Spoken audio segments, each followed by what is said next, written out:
વિક્રમ સંવત 2082 ફાગણ સુદ તેરસ, તારીખ 1 માર્ચ 2026, રવિવાર. ચાલો આપણે સારું જ જોઈએ, સારું જ કરીએ. એ ટોપિક અંતર્ગત ભાગ 20, શીર્ષક છે મોબાઈલનું વ્યસન, મોબાઈલ કી લત. ચાલો આપણે એક સ્ટોરી સાંભળી લઈએ. મોબાઈલનું વ્યસન તો ફક્ત સમય નહીં જ્ઞાન, પરંતુ સંબંધોને પણ તે ખાઈ જાય છે નિદાન. મોટો રાક્ષસ છે આ મોબાઈલ. એટલું બધું ઝાઝું ખાઈ ગયો છે, એનું મોટું લાંબુ લિસ્ટ છે. બોલો, મગજ ખાઈ ગયો, બુદ્ધિ ખાઈ ગયો, સંબંધ ખાઈ ગયો, સમય ખાઈ ગયો, મોક્ષ ખાઈ ગયો, બધું બહુ ખાઈ ગયો. મોબાઈલનો દુરુપયોગ નહીં છૂટે તો જ્ઞાન, સહુ પરિવાર હાથમાંથી છટકી જશે નિદાન. हाई बात दिमाग में. मोबाइल नो दुरुपयोग जो मारा तमारा थी नहीं छूटे तो आ बधा छूटी जाए, परिवार छूटी जाए, सद्धर्म छूटी जाए, आपणो मोक्ष छूटी जाए, कल्याण छूटी जशे, भगवान नी स्मृति छूटी जशे, बहु बधुं छूटी जशे. माटे मोबाइल नो दुरुपयोग छोड़ीए तो ए बधुं बची जशे. सारू ये आपणुं ठराव करिए. ठराव रोज ताजो ताजो ठराव करवो ज पड़े. पहलाना जमानामां आपणे त्यां बधा बाबर भाईओ वतु करता था त्यारे देशी हजाया हता. ए हारे हेमरीन पेलुं कागळ ने बधुं लाखे, धार काटी काटी ज करे, आम आम आम करे, जरा के ने एवुं लागे के सहज अस्त्रो बूठो छे, तरत ज पाछा समजो એ હજાયાને ધાર કાઢ્યા જ કરે. એમ આપણે રોજ ઠરાવ કરી જ કરવા પડે કે આજ મોબાઈલમાં કાંઈ એવું જોવું જ નથી, આજ તો બીજું કાંઈ એમાં માથું જ નથી મારું, આજ તો એને પડ્યો જ રવા દિવસ, સાંજ સુધી એને અડવું જ નથી. રોજ ધાર કાઢવી પડે, રોજ હજાયાને કાઢે એમ. બોલો, ત્યારે દાઢી થાય. એમ આપણે રોજ ઠરાવની ધાર કાઢીએ ને ત્યારે ગંદુ છૂટે અને ભગવાનમાં મન જૂટે. આજનો યુગ છે ને સતયુગ નથી, કળિયુગ છે. માટે બધાએ કળિયુગમાં વિશેષ સાવધાન રહેવું જરૂરી છે. સારા સારાનો ઉપયોગ કરીએ તો સતયુગનો બાપ છે આ યુગ.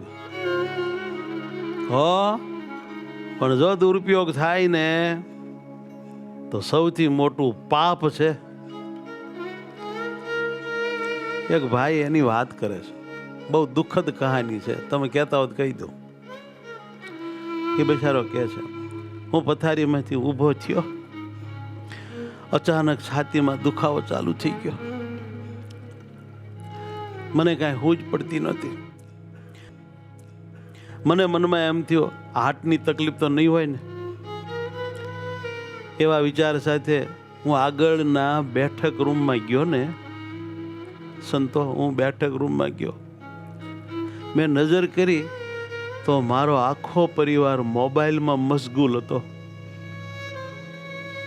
મેં ધીમે રહીને મારી પત્ની પાસે જઈને કહ્યું, વાલી કાવ્યા, મને છાતીમાં રોજ તો દુખે છે પણ આજ બહુ વધારે દુખે છે, તો હું ડૉક્ટરને બતાવી આવું? હા હા જી આવો,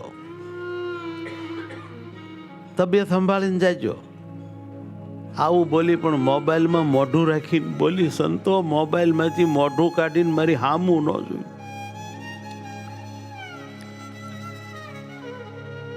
હું નીચે આવ્યો, એક્ટિવાની ચાવી લઈ પાર્કિંગમાં પહોંચ્યો.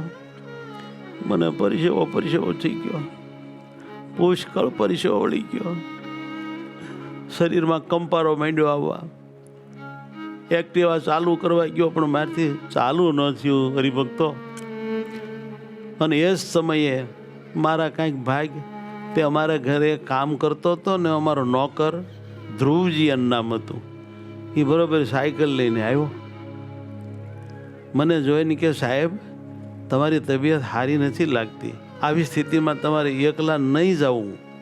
એકલા જવું સારું નહીં. મેં મનમાં કીધું પણ કોઈ હારે આવવું જોઈએ ને, એકલા નહીં સારું. એમ કહી એ નોકરના જીવમાં ભગવાન વસ્યા. એણે મારું એક્ટિવા ચાલુ કર્યું અને મને કહ્યું કે તમારથી ગાડી હાલે એવું નથી, હું હાંકી લઉં, તમે કાકા પાછળ બેસી જાઓ. તરત જ અમે નજીકની હોસ્પિટલે પહોંચ્યા. ધ્રુવજી મને વ્હીલચેરમાં ઝટપટ બેસાડી ઇમરજન્સી વોર્ડ તરફ દોડવા લાગ્યો. ધ્રુવજીની ઉપર બિલ્ડિંગમાંથી બધાના ફોન પર ફોન આવી રહ્યા હતા કે હજુ કેમ નહીં થયો, કેમ જે આખા બિલ્ડિંગનું કામકાજ આ પોતે સંભાળતો એટલે બધાને આની જરૂર પડે. એ બધા ફોન કરે, મોડું કેમ થયું. ધ્રુવજીએ કંટાળીને ફોનમાં કહી દીધું કે આજે નહીં આવી શકું. ઇમરજન્સી વોર્ડના ડૉક્ટરે તાત્કાલિક બધા ટેસ્ટ કરીને મને કહ્યું કે કાકા ભાગ્યશાળી છો, કોઈ સાધુ સંતની સેવા કરી છે, ભગવાનની ભક્તિ કરી છે, આપ ઘણા સમયસર પહોંચી ગયા છો, હવે બચી જશો. હાર્ટમાં મેજર બ્લોકેજ છે, તાત્કાલિક ઓપરેશન કરવું પડશે. આ ફોર્મ ઉપર તમારા સ્વજનની સિગ્નેચરની જરૂર છે. ધ્રુવજી આગળ પાછળનું કાંઈ પણ વિચાર્યા વગર તરત જ જેવી આવડે એવી સહી કરી દીધી. સાહેબ સાચો હગો આ નીકળ્યો. મેં તેને કહ્યું કે ધ્રુવ ઘરે ફોન લગાવી જાણ કરી દેજે. ત્યાં તો ધ્રુવજી ઉપર મારી જ પત્ની કાવ્યાનો ફોન આવ્યો. આવડો આ શાંતિથી કાવ્યાને સાંભળી રહ્યો હતો. થોડી વાર પછી ધ્રુવજી બોલ્યો, કાવ્યાબેન આપણે મારો પગાર કાપવો હોય તો કાપી નાખજો અને મને કાઢી મેળવો હોય તો કાઢી મેળજો, પણ અત્યારે જલ્દી હોસ્પિટલે પહોંચો તો સારું. હું આપના શ્રીમાનને હોસ્પિટલ લઈને આવ્યો છું, રાહ જોવા એવું નથી.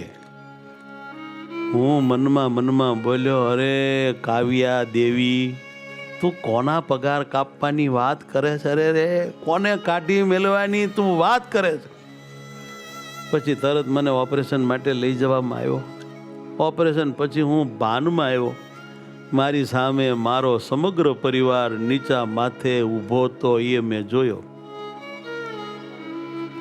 મેં આંખમાં પાણી સાથે કહ્યું, ધ્રુવજી ક્યાં છે? કાવ્યા બોલી, એ હમણાં જ રજા લઈ ગામડે ગયો છે. કહેતો ગયો છે કે એના પિતા હાર્ટ એટેકમાં ગુજરી ગયા છે, 15 દિવસ પછી આવશે. હવે મને સમજાયું કે એને મારામાં પોતાનો બાપ દેખાતો હશે. હે પ્રભુ, હે પરમાત્મા, મને બચાવી તે એના બાપને ઉપાડી લીધો. સમગ્ર પરિવાર પસ્તાવાની ગુગળામણીમાં હાથ જોડી મૂંગા મોઢે માફી માગી રહ્યો હતો. મૂંગા મોઢે હો, કોઈથી બોલાતું તો નહોતું કે પપ્પા માફ કરજો, મોબાઈલે અમને થાપ ખવાડી. આવું ભાઈ બધા મોબાઈલ વાળા છે.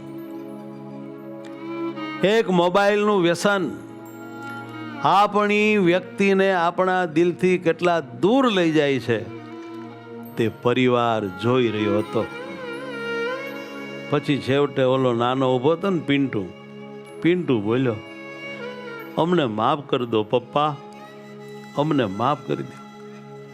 જે અમારી ફરજ હતી તે અમે બજાવી શક્યા નહીં ટાણે.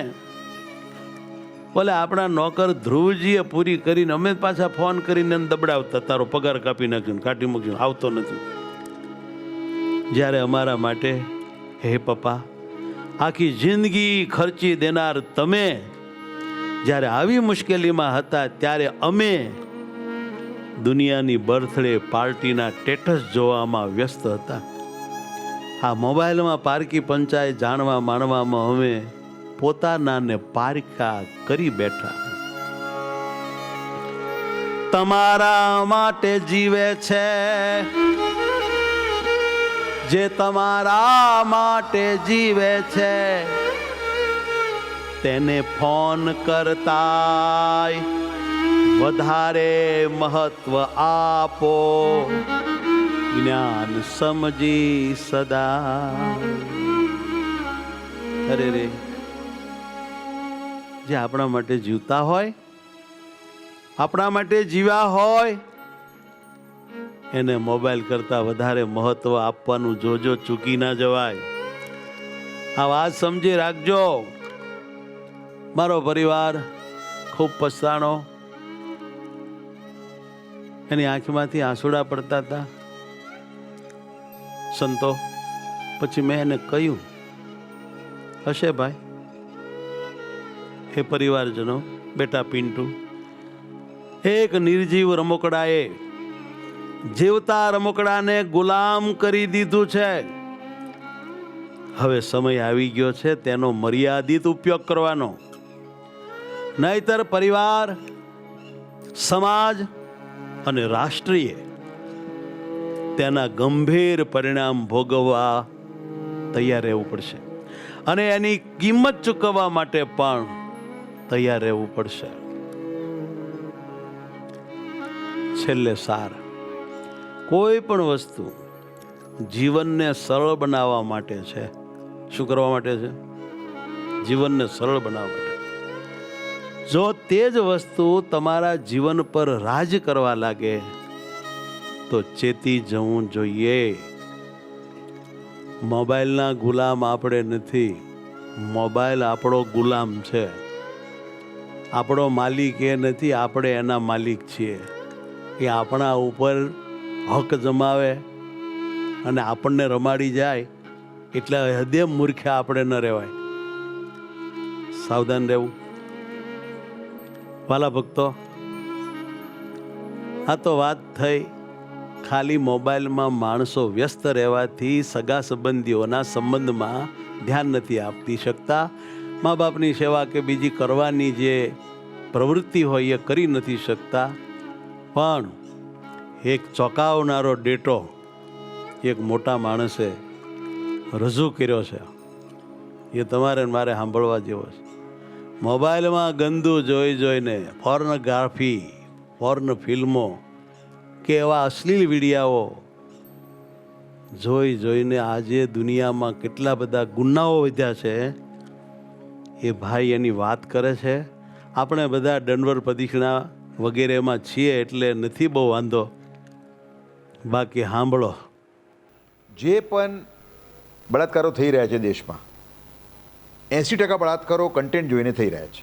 કન્ટેન્ટ મોબાઈલમાં આવે છે. કૃષ્ણા ડિસ્ટ્રિક્ટની ફિગર આવી હમણાં, કૃષ્ણા નામનો જિલ્લો છે ત્યાં આંધ્રપ્રદેશમાં, એની ફિગર આવી છે. એક વર્ષમાં ત્યાં 220 બળાત્કારો થયા. 80% બળાત્કારીઓ 18 વર્ષથી નીચેના છોકરાઓ હતા, અને બધા જ છોકરાઓ પોર્નોગ્રાફી જોઈને બળાત્કાર કરી રહ્યા હતા. છેલ્લા 7 મહિનામાં 15 કેસ એવા છે કે જે ભાઈને બહેન ઉપર બળાત્કાર કર્યો હોય પોર્નોગ્રાફી જોયા પછી.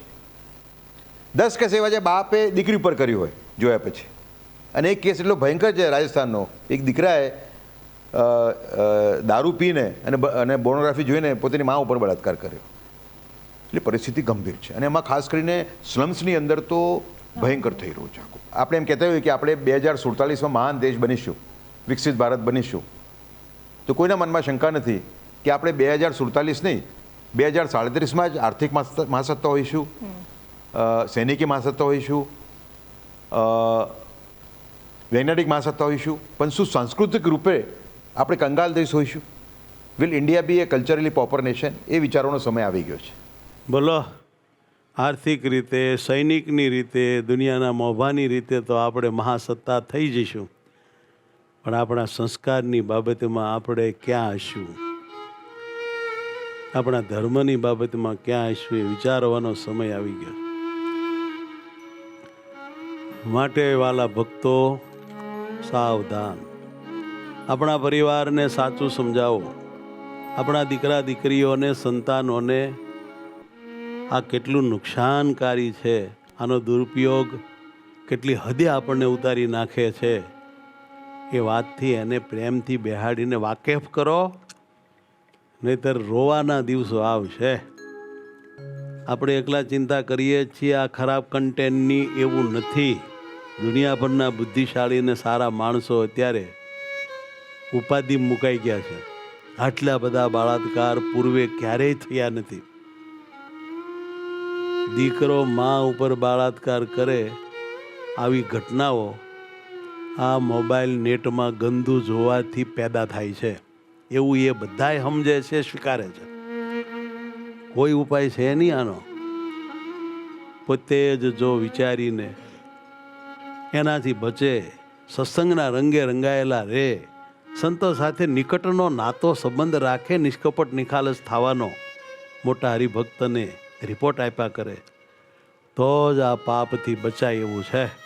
નહીતર આજ તો જીવતા નરકમાં પડી જઈએ એવી વિષમ પરિસ્થિતિમાંથી આપણે પસાર થઈ રહ્યા છીએ. આ તો આ સત્સંગનો યોગ છે. આપણે બધા ભેળા રહીને આવા બધા ભજન કીર્તન વગેરે કાર્યક્રમમાં થોડા બીજી છીએ, એટલે બહુ આપણને આ ખરાબ કન્ટેન્ટ જોવાનો ટાઈમ નથી, અથવા આપણે જોતા નથી, એટલે આપણને આની બહુ ખતરનાક પણ આની ભાન પડેલી નથી. બાકી જગત બધું ધ્રુજી ગયું છે. દેશકાળ અત્યારે નબળા છે. જ્યાં હોય ને યુદ્ધ ચાલે છે. યુદ્ધના કારણમાં તમે જુઓ ને તો એકબીજાનો પ્રતિશોધ લેવા માટે એકબીજાને મારે, કરોડોના આંધણ કરે, મિસાઇલો દાબે, બિલ્ડિંગો તોડી નાખે. જે 50 વર્ષે મહેનત કરીને જે દેશ વિકસિત થયો હોય એ દેશ ઉપર બોમ્બ મારો થાય, એ પાછો વળી દેશ 50-100 વર્ષ પાછળ વયો જાય. માય કાંગાલ થઈ જાય. બધા સમજણની બધાને બહુ જરૂર છે. સાચા સત્સંગની જરૂર છે. આધ્યાત્મિકતાની જરૂર છે. કોઈ આધ્યાત્મિક મોટા ભગવાનને પામેલ સત્પુરુષની, મોટા પુરુષના આશ્રયની પબ્લિકને જરૂર છે, કે જે માણસનું મન શાંત કરે, રાગ દ્વેષથી એને બચાવે, સાચી સમજણ આપી સાચું જીવન જીવતા શીખવાડે અને પરમાત્માના માર્ગે વાળી જીવનનું કલ્યાણ કરે. સૌને ભાવથી જય સ્વામિનારાયણ.